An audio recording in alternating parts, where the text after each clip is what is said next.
Christmas reflections from our daily bread.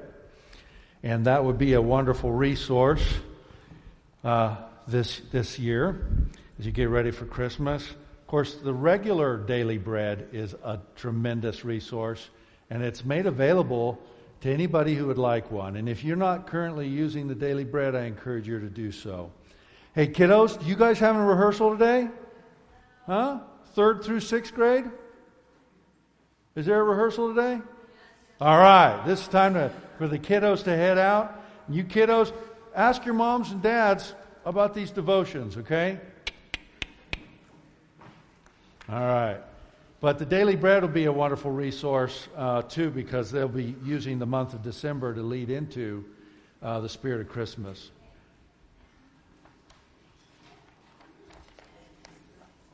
Looking forward to that kids program.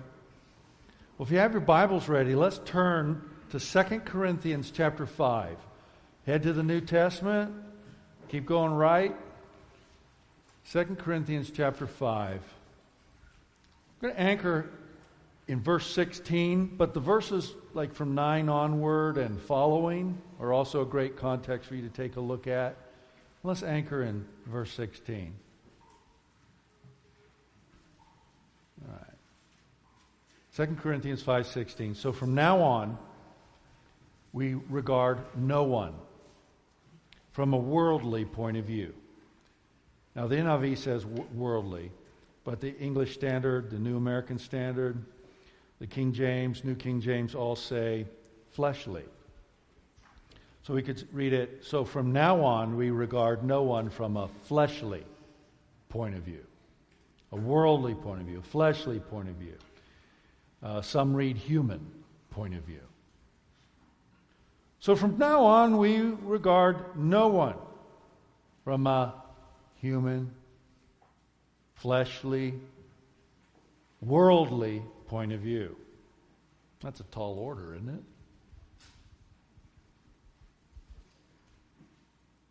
Though we once regarded Christ in this way, we do so no longer. Can we regard Christ in a human, fleshly, worldly way? Is that something we could do? We could look at Christ in a very worldly way. What are you going to give me, Lord? Some kind of exchange like the ways of the world? Fleshly type stuff? You know, Lord, take care of my flesh, all the stuff of my flesh. Can we regard Him that way? Just like we can regard one another that way. It says, though we once regarded Christ in this way, we do so no longer. It's an interesting statement for Paul to make to the church in Corinth. Keep this in mind as we go through the message this morning. Now, Christmas. You look up the meaning of Christmas, it's Christ Mass. Christ Mass. Cut shortened to Christmas. Of course, a Mass in the old days is a sacred service, a worship service. So Christ Mass or Christmas is actually a sacred worship service. It's a worship service. That's what Christmas means.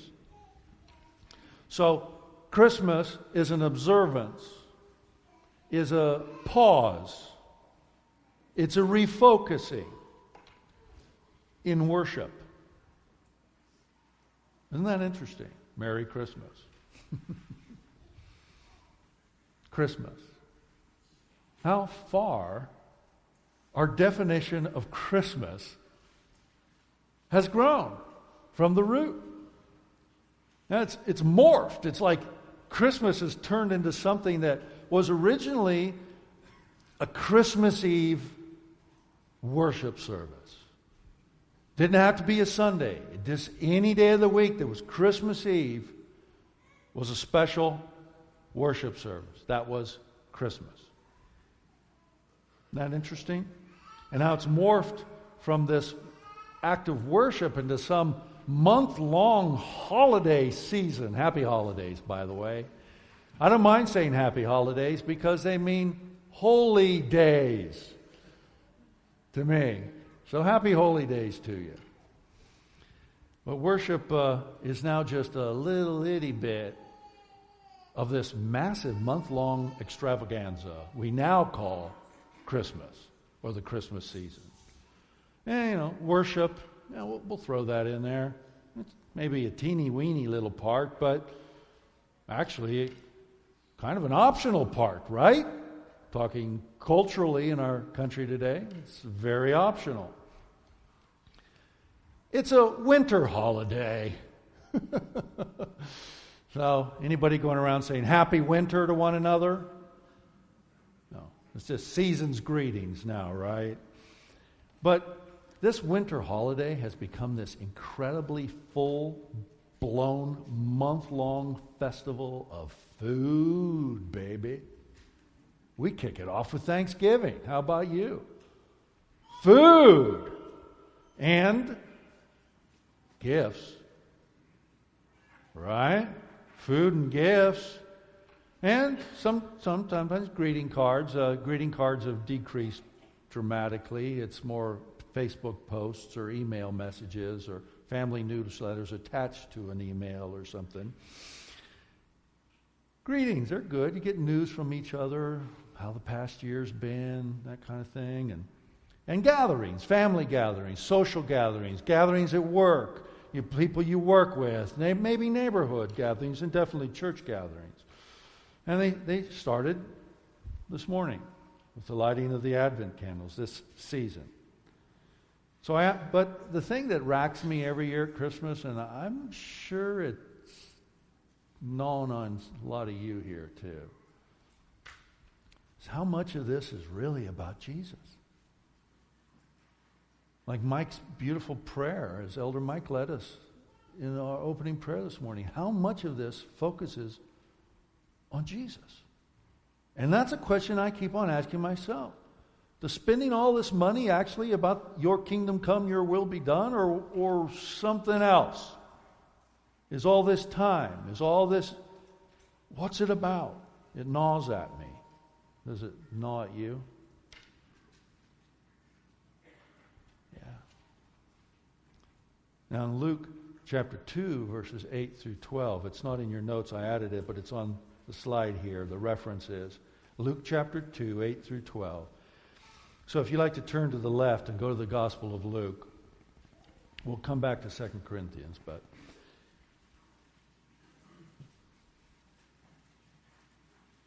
Luke chapter 2 tells us the promise of Christmas is joy. Great joy to the world. Let's read verse 8. And in the same region there were shepherds out in the field, keeping watch over their flock by night. And an angel of the Lord appeared to them, and the glory of the Lord shone around them. And they were filled with great fear. And the angel of the Lord said to them, fear not, for behold, I bring you good news of great, what's the word? Joy. Fear not, for behold, I bring you good news of great joy that will be for all people. All people. For unto you is born this day in the city of David, which is where the shepherds are. The angels are telling them right over there. You see that? That they knew where the city of David was. The city of David was right there, across that little valley from where the shepherds were. In the city of David, who is Christ the Lord, I bring good news of great joy for all people, who is Christ the Lord, the Lord. And this will be a sign for you. You will find a baby wrapped in swaddling cloths and lying in a manger. When we were just recently going through the fruit of the Spirit, love, joy, the second fruit, we spent a whole sermon that morning on talking about the difference between joy and happiness. Remember the big difference, and many of you have known this for years. We often attach happiness to things we get, things that are tangible, things that happen to us, circumstances we share in. So, what's the matter, Susie? Oh, I'm not feeling good today. Why? Well, I'm not happy because... Why? But joy is something that doesn't depend on circumstances. We can literally be filled with joy and be unhappy about a direction about something. We still trust the Lord in it. Well, it wasn't our preference. It's kind of a letdown. But we know deeper than that temporary thing, stronger than that temporary thing, more everlasting than that temporary thing, is all the eternal promises we have. That our faith is anchored on, that we can stand firmly in faith upon. That's our source of joy, no matter what. A funny story in our family is when James was just a little guy, and we were out taking a trip to the park, and they were sliding down slides, and James was sliding down a slide, and some kid did something. And James come up to us, and he goes, we'd seen it all, so we were sort of watching this all unfold, and he comes up to us, what's the matter, James?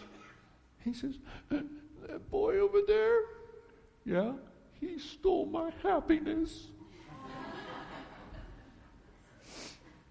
Well, today, this week, James and his wife were up for Thanksgiving, and the girls went out for a little girl date, and so James and we said, well, let's do our thing.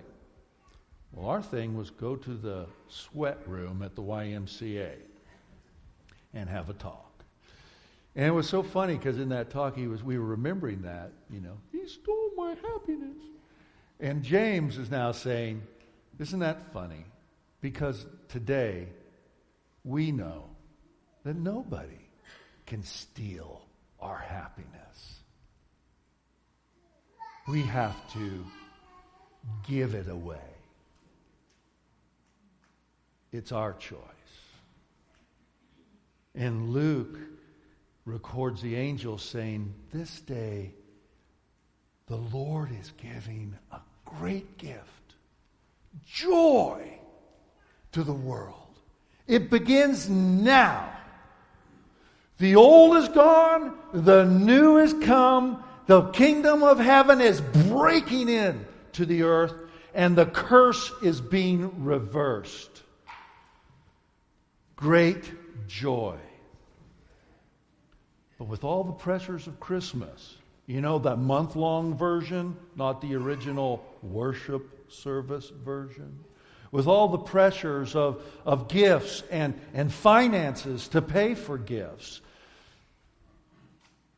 we say in our family every year, you know what? Buying gifts is optional. They're not mandatory. We have to remind ourselves over and over again. But there's no doubt about it. In our supersized, secularized, consumerized version of Christmas, it takes a lot of intentional effort to keep our eyes on Jesus Christ. It takes effort. We must be intentional. But it's worth doing. To make Christmas Christmas. To make Christmas Christ-centered. And not just from a fleshly, human, worldly point of view of 2 Corinthians. So from now on, we regard no one from a worldly point of view, fleshly point of view, human point of view. Though we once regarded Christ in this way, we do so no longer. My mom used to tell us at Christmas, I grew up having Christmas in Africa. No snow.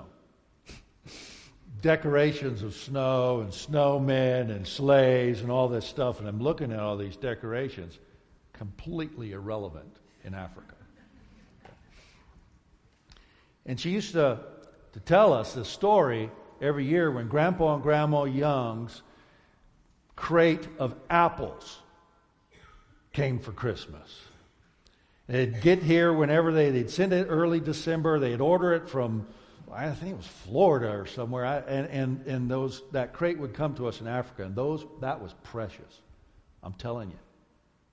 You people got to understand, there's parts of the world who know not of apples. And there's something sacred now built into my life about apples at Christmas. I learned how to eat those things. I just savor the flavor and the juices. And if you only get an apple or 2 or 3 out of a crate with 6 kids and a mom and a dad sharing them all, you learn to savor it. And so I was eating these apples, and I'd get down to the core, and I'd go, oh, there's a little bit left. And I'd gnaw on that core, and, well, there's a little, a seed fell in my mouth. Well, I'll eat that too. Wow, that tastes like an almond. Well, seeds are good, so I did gnaw around the edge of that. I'd literally every time get down to the stem, cleaning the stem on those apples. And my mom would always tell us this story. She said, on Christmas Eve, we went to church. And we lit candles, and we were in a circle, and we sang Silent Night together. And it was such a beautiful thing. And we would come home on Christmas Eve after church, and Mom and Dad, she'd say Grandpa and Grandma would have a little bag, and would have an apple, and some years an orange, and a few hard nuts still in the shells. And they worked and they saved and they bought us those very special things at Christmas every year. This is a special thing she was trying to tell us. All you kids who are used to all this abundance all the time, she was trying to drill into her kids. This is a special thing. Well, in Africa, that was easy to understand with the apples. We didn't get the oranges. But she reminded us that was it. That was it. That was Christ Mass. It was Christmas Eve. It was a worship service. It was a time to focus on God and thank Him for the gift of Jesus who came in the flesh to earth. That He might grow just like you and I, and live a life just like you and I, and fall and hurt his knee, and have some little boy steal his happiness, and get hungry and thirsty and lonely, just like us, but not sin. The one thing that they also did to observe Christmas is they had an Advent wreath. They had a natural wreath that they ordered from Colorado every year, and it would come just as loose pieces, and they would wind and make their own wreath together, and they had an Advent wreath at their table. And each week they lit the Advent candle alongside what happened on Sunday mornings at church. But so many layers have been added to this simple little story, right? So many layers. And it gets complicated. And my question is, do they distract us or do they point us to Christ? Do they distract us from Christ or do they point us to Christ? Do they point us to Christ's character, His mission on earth? And are they a part of our deputized nature as representatives of Him to a world? Do they bring joy to the world? Does our spending bring joy to the world? Does our activity bring joy to the world? How much of it does? Joy to the world. The Lord is come. Let earth receive her King. I read a story a few years back, and it was shared by Billy Graham's daughter, and one of these little devotional type things at Christmas time. And and I want to share it with you. Have you ever heard of the game of life? Some of you who were kids remember the game of life? Yeah? Some of the younger ones who've got a Wii at home or something, they had a whole series of family games on the Wii, even the electronic version of the game of life. And the game of life goes back, see this box? This is 1860. That's how far the game of life goes back to. It was a board game called the Checkered Game of Life. And in the version I grew up with, like at birthday parties and going over to a friend's house and, or giving as a gift back in those years of my ancient childhood, we used to play this game. There's a path, and you move yourself on a path, like a little car, and you go through the path of life. So hold. That's the new one. Yep, that's like the one I grew up with. It's not even the brand new one. So the good path on the 1860 version included such things as honesty. And you were rewarded in the 1860 game if you were honest in a situation that had an ethical dilemma. Sound like a kid's game? Ethical dilemmas? Choosing honesty? You were rewarded if you were brave and you faced a temptation that was going to drag you away from God's plan for your life. If you resisted the temptation, you were awarded for bravery. Does that sound like the game you played? The slower path, that was the fast path through life. The slower path, it took a lot longer and had less rewards,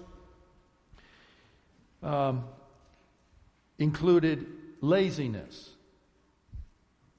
If you made a choice and was lazy, slow path. No reward.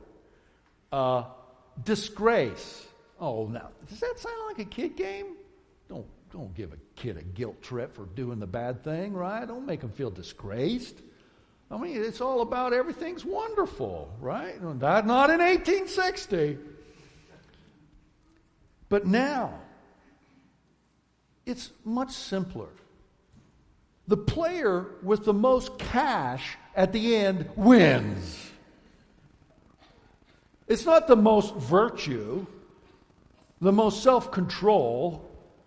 It's the most cash. Okay? Now, Milton Bradley, he took his place in this line of this game. But I want to go back to the original game. It read like this. It said the game is made up of moves based on virtues and vices. The virtues speed you on through the game and the vices slow you down. Parents, you are encouraged to play the game with your children. All right? And the game's creators clearly spelled out the primary purpose of the game. Okay? I quote from the original game. Life is a voyage that begins at birth and ends at death. God is at the helm, and your reward lies beyond the grave.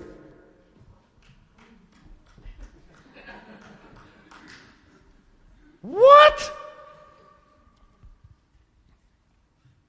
The winner was the one with the greatest virtue and the greatest eternal reward. All right. Milton Bradley, actually, that wasn't 1860. That was 1798. Excuse me. The New Game of Human Life, it was called. Then in 1860, Milton Bradley got it and got the Checkered Game of Life. Okay? And it was described on its box as a highly moral game that encourages children to lead exemplary lives and entertains both old and young alike with a spirit of friendly competition.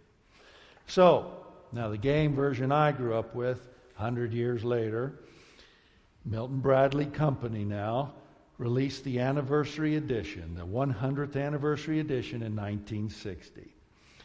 The Game of Life, and it exploded. It sold 35 million copies. The game was revised to have the players earning money because what was necessary in life was furniture and a car. Now, vices and virtues, irrelevant, take them out. The winner of the game, like I said, is simply the one with the most cash at the end. Now, that's a great motive. That's a great teaching tool, right? Not. But that's not all. The game was revised again in the 1990s, which is probably what a lot of your kids, the younger ones here today, have experienced. And the Milton Bradley designers tried to make the game less about money. Okay? Good, yeah. Okay, 1990. But this time, the family is out of favor. It's not about family. The game players are not about money. Instead, they're saving endangered species, solving pollution problems.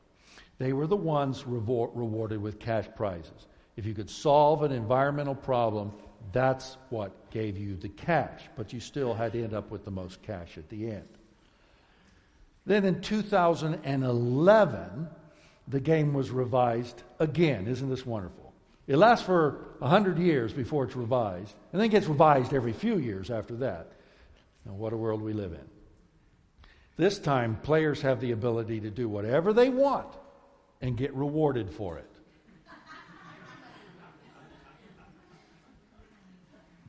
Anybody getting dizzy yet? You can attend school or skip school. You can travel or not. In fact, you can start a family or not. You can do whatever you like. And you get as many points donating a kidney to a needy person as you do for going scuba diving. There is no end. There's no last square. There's no accountability. There's no winners or losers. Do whatever it takes to retire in style, is what the box says. Adding things that don't ultimately matter, but are fun.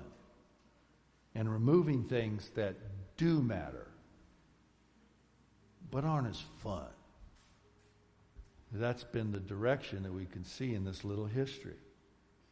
And they serve as quite an illustration to me, and hopefully to you, that we've experienced a serious cultural digression over the past 200 years.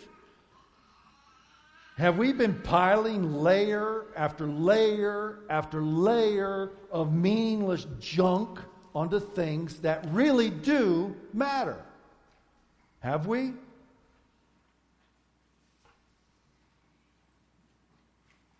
And have we done the same thing with Christmas? So here we are today. Maybe you're like Pam Ferris and you don't even know who Pam Ferris is. Crosswalk.com tells how Pam Ferris stopped celebrating Christmas when she met Jesus Christ one day and became a Christian. She stopped Christmas. She said, I'd have nothing to do with that. That's nothing but an evil celebration. That has nothing to do with Jesus Christ. She's a radical. She became a born-again Christian and she quit. Why? You got to understand the kind of Christmas she grew up with.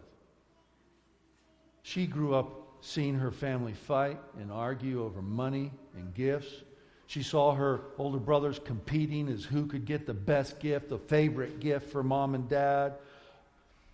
Her brothers and sisters tried to outspend each other and to gain mother's approval. One of her siblings even was caught shoplifting, trying to get Christmas gifts for this crazy competition that was happening at home for the perfect gift.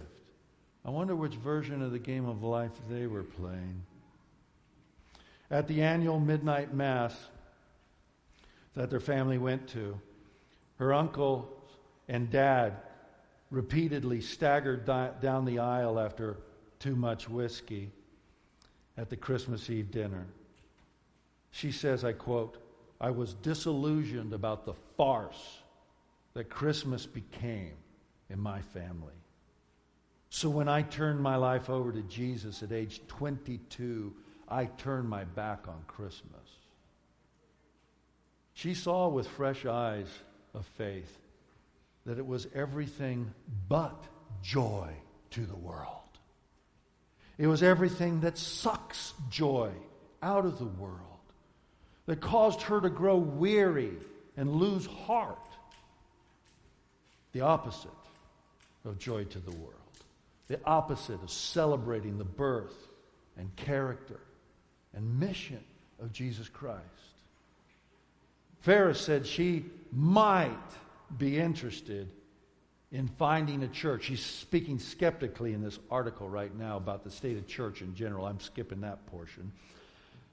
But she says, I might be interested in finding a church that is worshiping Jesus through compassion, not consumption. Ouch. A church that encourages its people to worship more, spend less, give more, love more.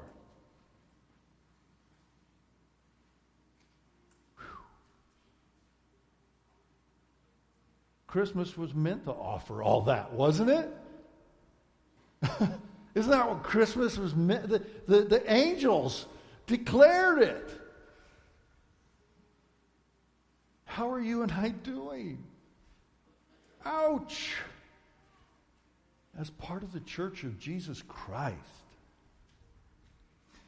Now, Pam's neighbors and her family thought she was crazy. They couldn't understand why she was wanting to be such an oddball. Why doesn't she just go along to get along? But I know many of us here this morning sympathize with Pam, wanting Christmas to be distinctly Christian. Don't you? I'm not alone, am I? Celebrating Christmas is a way we as Christians mark the birth of Jesus Christ. His birth, His life, the sacrifice of His death, and His resurrection are the most important events in human history. They can be very, very special celebrations. They can be an opportunity for personal and spiritual growth, the growth of our spiritual community, the church, and our neighbors, and for our witness to others who don't yet know Jesus. It's a great opportunity, but is it? So Pam Ferris's question remains. Are we straying off course? Are we going along to get along? What do you think? So on the heels of my story of the real history of the game of life and the perspective that Pam Ferris gives us, let's read this passage from 2 Corinthians chapter 5, verse 16 again, if you'd like to turn back. 2 Corinthians 5:16. So from now on, we regard no one from a worldly, fleshly, or human, whichever word you choose, point of view. Though we once regarded Christ in this way, we do so no longer. Let me make a little shift here to bring this home. Let's insert the word Christ Mass for Christ.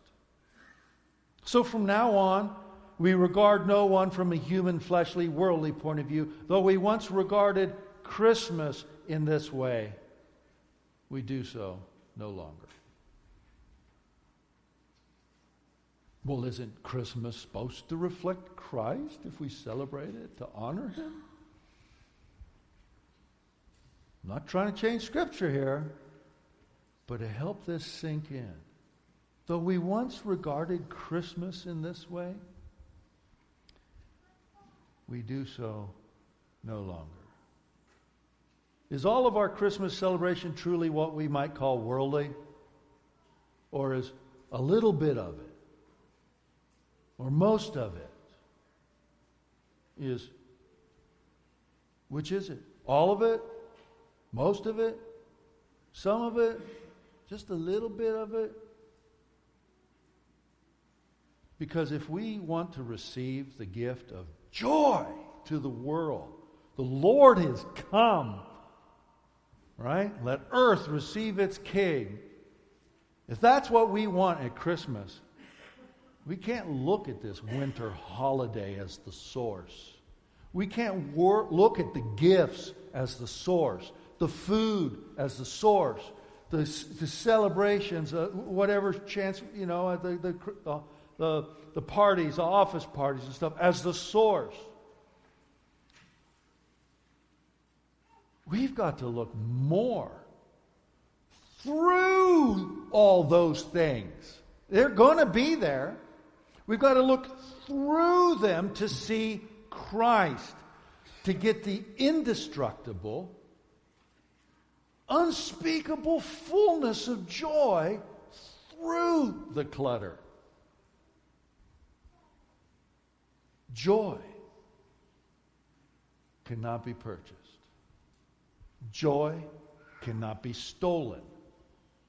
Joy to all people is the hope and promise of Christmas. So as our celebrations continue to unfold, are we willing to lay aside the weight and entangling sin of selfish Christmas fantasies and hollow echoes of joy and love and truth, and look to Jesus, as Hebrews 12:3 teaches, fixing our eyes on Jesus, the pioneer and perfecter of faith. Look through it all and fix our eyes on Jesus. For the joy set before him, he endured the cross, scorned its shame, sat down at the right hand of the throne of God. Consider him who endured such opposition from sinners, so that you will not grow weary or lose heart. Anybody had those seasons of Christmas in your life? It seems like nothing but growing weary and losing heart, of having all these worldly, fleshly, human expectations piled on the simple worship and adoration of the shepherds who crossed the valley and came to witness the King of Kings. Do I consider the character and the purposes of the one who endured such opposition from sinners so that I may not grow weary or lose heart?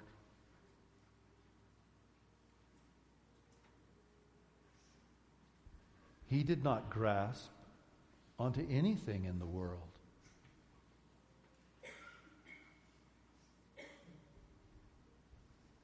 He served, he gave, didn't he? And oh, how he gave. Oh, how he served. And this has to be the true spirit of Christmas. And whatever it takes this year to help your kids understand that, when the whole excitement and energy is about worldly gifts, whatever it takes to frame Christ through the worldly gifts, we have got to do that.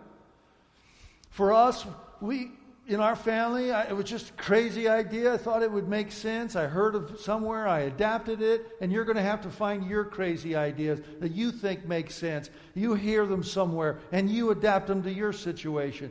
But I just took some spare wood and built a little manger, and we got a little baby that was an anatomically correct baby we got for James when he had his little baby sister born, so he could learn how to hold her and not drop her and drag her by the feet, and conk things on her head. We treated this little baby doll. We call it Baby James. And so we got Baby James out of storage, and we had Baby James, and we took all of the little babies from our nativity sets everywhere. If they were attached to whatever, we hid them, and we said, "Here, kid, this is the manger." And on Christmas Eve, when Jesus comes, when he's born into the world, okay, when we celebrate his birthday, we want him to have a soft bed. So I went out and I cut all this long grass that was growing in the sides of the roads there by our neighborhood, and I just got a bucket and put it all in the bucket and said, well, here's what we're going to do. Every day during Advent season, 28 days, 4 weeks, every day, you've got to secretly, and they can't know you did it. We're going to draw a name every week, some member of the family, and whoever's name you draw, they're not going to know it. You don't tell them you got their name. They're not going to know. You're not going to know whose name they have. And you've got to sneak sometime, and you've got to do something to serve them. They're like, what? What do you mean? Well, make their bed if it isn't made. Or clean up their clothes if they're loose. Or put a flower. And we gave them a bunch of ideas. And every time you do that, you can go to the bucket and you can get a piece of straw and put it in the manger. Well, it took a while to get it going that first year. And every year after that, it took a while to get it going. But little things started happening. Gifts or notes. And I get one of the kids to come up to me and go, I want to leave a note for James, but I don't want him to know my handwriting. Will you write it for me or whatever? Or can you print it on the computer? And it gets to the point, and we get so far into the month, and we say, oh my goodness, baby Jesus' bed, he has no straw. We got to get busy, people. And just whatever it takes. I mean, don't do that. Just do whatever it takes to help your kids, to help you. You focus on Christmas, on Christ in Christmas. And we do have to be intentional because there's a tidal wave of everything now. You got to get swept up in Black Friday. That's the best prices. Not. Now it's Cyber Monday. You got to do that. Now it's local, whatever. Now it's this, now it's that. No, we've extended Black Friday all month. You got it. No. Get a manger. Get a bucket. Get some weeds from the ditch. Whatever it takes. Do the Advent calendar with the kids and have a devotional. Or do it yourself. Well, it's just me and the missus now. Do it. Well, it's just me now. Do it. Caroling. Why do we have to go caroling? It's too cold. Let's stay home. We want to share joy with people. Who cares? Can't they turn on the radio? End with this. One of the best things we did before the kids dispersed. It's going to be hard for me to tell you the story. But they were too old for straw in baby Jesus' manger. But when we finally brought baby Jesus out and laid him in there, we could bring all the little Jesuses out and put them around the household to celebrate who it's about, what it's about, and to keep that focus active in some little way.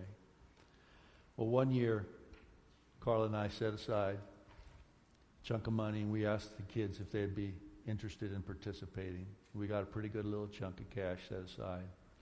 We decided to go to Walmart one day. Walmart's like Mom and Dad, Grandpa and Grandma's neighborhood store to us. That's how close we lived to Walmart in Newton. And we said we were going to disperse. And we're going to take this money we would have spent on each other. And we're going to give it as a gift to Jesus. So what we have to do is not just give it. we have to look to where Jesus is pointing us to give it. And if we don't find it today, we'll have to try again. So we had this amount of money, and our goal was to look for somebody who could not afford to buy the things in their cart. So we were looking, say James that way, Caitlin that way, Jesse that way, Mom that way. And we're all like, did you see anybody? No. Did you see anybody? No. We were just scouting around, trying to be nonchalant, walking by, looking at people's carts, checking people out. No. It's not about, you got to listen for the Lord. See if the Lord nudges you some way. You got to sense, did you get convicted? Do you feel something that the Holy Spirit is guiding you? And I forget who found this couple. And we knew it was the right one. We all converged. Oh, yeah. We knew it was the right one. And so it was totally confirmed when they got to the grocery aisle, and James scoots around on the other end, and I'm over here on this side, and all the rest. He was so excited. And I come in behind him, and James is on the other end, like where the bagger would be. And the little old lady, she says, how much is that? Okay, give me another subtotal. Oh, okay. I'll take that out, and I'll take that out. Well, James had gone to the cash register and said, this next person is paid for. Just tell them it's been paid in full. And so the cashier goes, that's stinking awesome. So, and then they come through. James took care of that, and so they come through, and I'm kind of like hanging behind, and she starts saying no, and he goes, no, ma'am, don't take anything out. She goes, no, I can't afford it, and he said, it's been paid in full. And they started arguing with him. No, we can't. And he said, ma'am, somebody else has paid your bill today.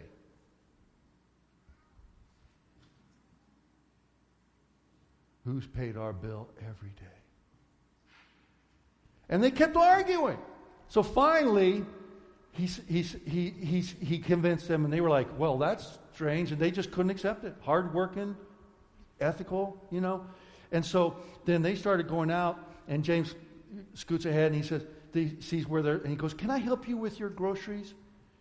No clue that he had anything to do. Oh, thank you. You're so kind. And he got a chance to help them. He comes back with tears running down his eyes. Do you think that captured the spirit of Christmas? Come on, we got to get intentional. What is the mission of Jesus Christ? What is the opportunity, the great opportunity that we have as Christians this time of year? It's our great popular festival.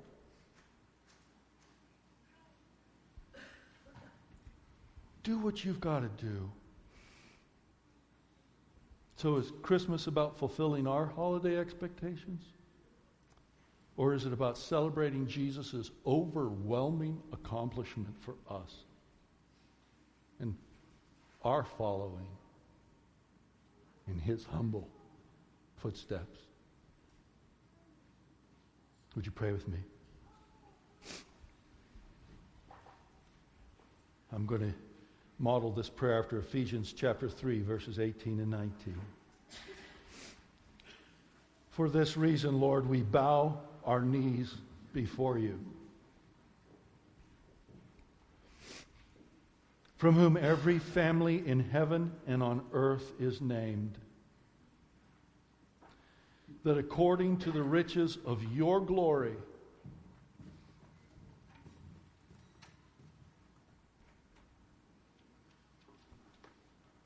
you may grant us to be strengthened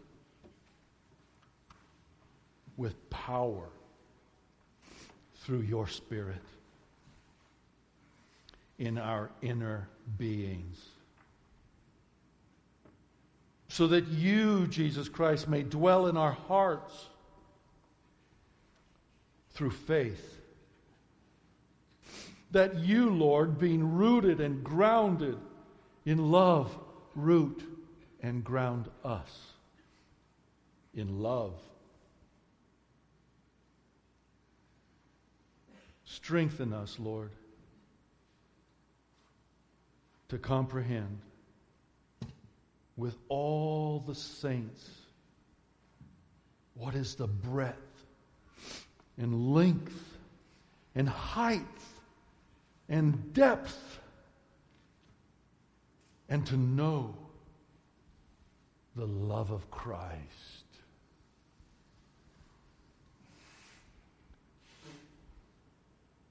And to know the love of Christ that surpasses all understanding, that I may be filled with the fullness of God.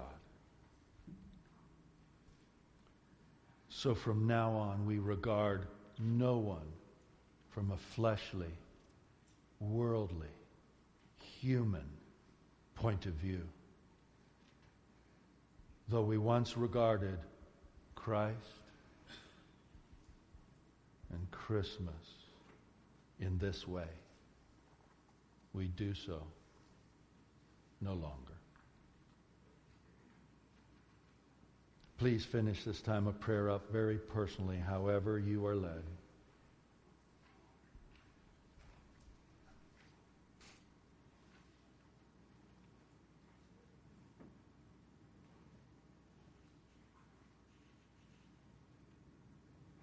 Come, Holy Spirit. And may this closing song really be a sending song in our